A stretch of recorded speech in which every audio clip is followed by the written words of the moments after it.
Friends, నేను upload చేసే video కూడా మిస్ కాకుండా చూడాలనుకుంటే కింద ఉన్న రెడ్ కలర్ సబ్స్క్రైబ్ బటన్తో పాటు పక్కన ఉన్న బెల్ ఐకాన్ కూడా యాక్టివేట్ చేసుకోండి. హాయ్ ఫ్రెండ్స్, మరి ఈ వీడియోలో మనము ఏపీడిఎస్కి సంబంధించి ఇవాళ న్యూస్ పేపర్లో ఎటువంటి న్యూస్ వచ్చిందనే విషయం చూద్దాం. ఫ్రెండ్స్, మనకు విశాలంగా న్యూస్ పేపర్లో అయితే ఇవాళ ఈ న్యూస్ రావడం జరిగింది. మరి న్యూస్ ఏంటంటే టీచర్ పోస్టులకు కోత అనే టైటిల్తో మనకి ఇది రావడం జరిగింది. మనకు మొదట 10,351 పోస్టులు ఉన్నట్టు మంత్రి గంటా గారు ప్రకటించారు. బట్ కాకపోతే మరి మొన్న జరిగిన క్యాబినెట్ మీటింగ్లో కేవలం 9,000 పోస్టులనే చూపిన అధికారులు అనేటువంటి హెడ్డింగ్ ఇచ్చారు అక్కడ. అంటే మనకు గతంలో చూస్తున్నట్టయితే 10,351 పోస్టులు ఫిలప్ అయితే మంత్రి గంటా శ్రీనివాసరావు గారు షెడ్యూల్ అయితే విడుదల చేశారు. బట్ కాకపోతే ఇప్పుడు చూస్తే కేవలం 9,000 పోస్టులకు మాత్రమే ఆమోదం తెలియనట్టు తెలుస్తుంది. మరి చూడాలి, డిఎస్సి సాగదీతే అని అక్కడ ఇవ్వడం జరిగింది. చూసుకున్నట్లయితే న్యూస్లోకి వెళ్తే బావి గురువుల పోస్టులకు కోత పెట్టే చర్యలకు చంద్రబాబు ప్రభుత్వం ఉపక్రమించింది. ఏడాది నుంచి వాయిదాల పర్వంతోనే డిఎస్సి ప్రక్రియ కొనసాగుతుంది. మనకు గత సంవత్సరం డిసెంబర్ నుంచే మనకు ఈ యొక్క డిఎస్సిపై మనకు వార్తలు వస్తూనే ఉన్నాయి. షెడ్యూల్ అయితే 2 సార్లు విడుదల చేశారు. బట్ కాకపోతే ఒకసారి కూడా షెడ్యూల్ ప్రకారం అయితే మనకు ఎగ్జామ్ అయితే జరగలేదు. మనకు ఇంకా చూసుకున్నట్టయితే అక్కడ రోజులు గడుస్తున్న కొద్దీ ఉపాధ్యాయ ఖాళీలు సర్కారు కుదిస్తోంది. అంటే మనకు ఎక్కువ లేట్ అయ్యే కొద్దీ మనకు నోటిఫికేషన్ అనేది మనకు పోస్టుల సంఖ్య తగ్గుతూ వస్తుంది అనేది ఇక్కడ ఇచ్చారు. వాస్తవంగా మనకు 23,000 ఉన్నట్లు అధికారుల లెక్కల్లో తేలింది. ఇందులో సగమే ప్రభుత్వం చూపుతూ అభ్యర్థుల్ని మురిపిస్తోందని ఉపాధ్యాయ సంఘాలు తూర్చురబడుతున్నాయి. మరి ఇటీవల నిర్వహించిన కేబినెట్ సమావేశంలో ఈ ఖాళీలపై ప్రభుత్వం గట్టిగా ఆమోదముద్ర వేయలేదు.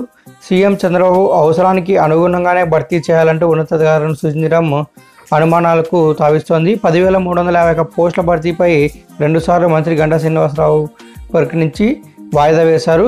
అందులో సగం పోస్టులకు ఆర్థిక శాఖ నుంచి అనుమతులు రానందున డిఎస్సి ప్రక్రియ నిలిచిపోయింది. ఇటీవల నిర్వహించిన కేబినెట్ సమావేశంలో దాదాపు 9,000 ఖాళీలు ఉన్నట్లు చూపారు. దీంతో 1000కి పైగా ఖాళీలు తగ్గిపోనున్నాయి. 4 ఏళ్ల విరామం తర్వాత అతి తక్కువ పోస్టులతో ప్రభుత్వం ప్రకటించింది. రాబోయే డిఎస్సి ప్రకటించే నాటికి వాటి సంఖ్య మరింత తగ్గుతుందనే ఆందోళన అభ్యర్థులున్నారు. ప్రభుత్వం సాచివేత ధోరణిపై నిరసనలు వ్యక్తమవుతున్నాయి. మనకు కాలం గడిచే కొద్దీ మనకు పోస్టుల సంఖ్య అయితే మనకు తగ్గుతూ వస్తున్నటువంటి విషయం అయితే తెలుస్తుంది. దీంతో అభ్యర్థులంతా ఆందోళన చెందుతున్న విషయం అయితే అక్కడ ఇచ్చారు. మరి ఉన్నదే తక్కువ పోస్టులు, అందులో కూడా మరీ తగ్గించారనేటువంటి విషయం కూడా మనకు తెలుస్తుంది. దాదాపు 23,000 ఖాళీలున్నా కూడా అందులో సగమే మనకు చూపించి ఇప్పుడు మరీ ఇంకా అందులో కూడా 1000 పోస్టులు తగ్గించే అవకాశంలో ప్రభుత్వం అయితే ఉంది. మరి చూడాలి, మనకు నోటిఫికేషన్ వచ్చే సమయానికి ఎన్ని పోస్టులతో ఉంటాయి. ఇప్పుడు 9,000 అన్నారు. మరి ఇంకా కొద్ది రోజులు గడిచే కొద్దీ మనకు నోటిఫికేషన్ సమయానికి 7,000, 8,000 అనే అవకాశం కూడా ఉంది. ఫ్రెండ్స్, బీడీల కోసం 3వ టెట్ పెట్టాలంటూ విద్యాశాఖ సూచించిన ప్రతిపాదనలపై ప్రభుత్వం మౌనంగా ఉండిపోయింది. 3వ టెట్ నిర్వహించుకుంటే ఎస్జిటి పోస్టులు రాసుకునేందుకు గాను బీడీ అభ్యర్థుల అవకాశాన్ని కోల్పోతారు. 3వ టెట్ ఉంటుందా లేదా అనేది ప్రశ్నార్థకంగా మారింది. టెట్లో అర్హత సాధించిన వారికే డిఎస్సి నిర్వహణపైన ప్రభుత్వం మౌనంగా ఉంది. మరి 3వ టెట్పై కూడా ప్రభుత్వం ఎటువంటి విధానంగా స్పందించడం లేదు అనేటువంటి విషయం అయితే ఇచ్చారు. మరి బీఈడీలకు టెట్ 3 పెట్టాలా లేదనేటువంటి విషయంలో కూడా ప్రభుత్వం ఎటువంటి క్లారిటీలో లేదు.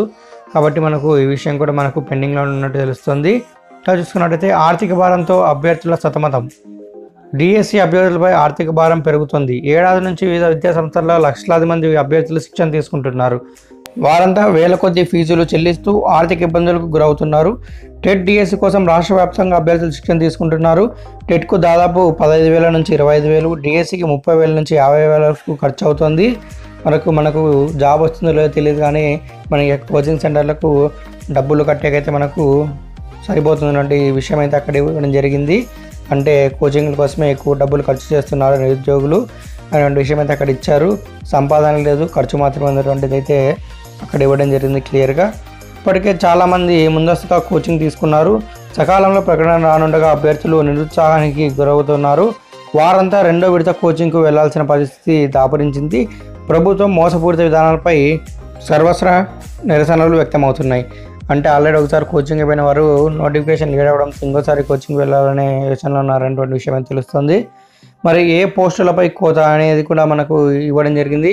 1000 పోస్టులు తగ్గిస్తామన్నారు కదా, మనం గతంలో ప్రకటించిన 10,350 పోస్టులో. మరి ఏ పోస్టులు తగ్గిస్తారు? ఎస్జిటీనా, ఎస్ఏనా, పీఈటీనా, అలా మోడల్ స్కూల్లా, ఎల్పీలా, లేదంటే మ్యూజికల్ డ్యాన్స్ అనేటువంటిది అయితే తెలియలేదు. మరి చూద్దాం. అక్కడ ప్రభుత్వం ప్రకటించిన 10,350 ఖాళీల్లో ఏ సబ్జెక్టుపై కోత విధిస్తారనే దానిపై అభ్యర్థులు ఆందోళన చెందుతున్నారు. ఈ పోస్టుల్లో ఎస్జిటి 4,967, అలాగే ఎస్ఏలు 2,978, పీఈటీలు 1,076, అలాగే ఎల్పీలు 312, మ్యూజిక్ డ్యాన్స్ 109, మోడల్ స్కూళ్ళు 929 ఉన్నాయి. ఇందులో ఏ సబ్జెక్టులపై కోత వేసి ఇటీవల కేబినెట్కు ఉన్నతాధికారులు నివేదించారనేది ప్రశ్నార్థకంగా మారింది. డిఎస్సి ప్రకటనను వేగవంతంగా విడుదల చేసి అభ్యర్థులకు న్యాయం చేయాలని విద్యార్థి యువజన సంఘాలు నేతలను డిమాండ్ చేస్తున్నారు. మరి మనకు ఏ పోస్టు తగ్గిస్తారనేటువంటి విషయంపై క్లారిటీ లేదు. మరి అన్నీ కూడా ఒకే కేటగిరీకి సంబంధించి అంటే ఎస్జిటిలోనే 1000 పోస్టులు తీసేస్తారంటే ఎస్ఎల్లోనే తీసేస్తారనేటువంటి విషయం అయితే తెలియలేదు. లేదంటే అన్ని విభాగాల్లో కలుపుకొని కొన్ని పోస్టులు తగ్గిస్తారనేటువంటి విషయం అయితే ఇంకా మనకు క్లారిటీగా లేదు. మరి ఇది ఫ్రెండ్స్ యొక్క డిఎస్పై ఇవాళ వచ్చిన న్యూస్ అయితే మనకు న్యూస్ పేపర్లో. మరి ఇలాంటి మరిన్ని న్యూస్ అప్డేట్స్ కోసం మా ఛానల్ ఇంతవరకు సబ్స్క్రైబ్ చేసుకోండి. వెంటనే సబ్స్క్రైబ్ చేసుకోండి. అలా వీడియోని లైక్ చేయండి, మీ ఫ్రెండ్స్కు షేర్ చేయండి ఫ్రెండ్స్. Thank you.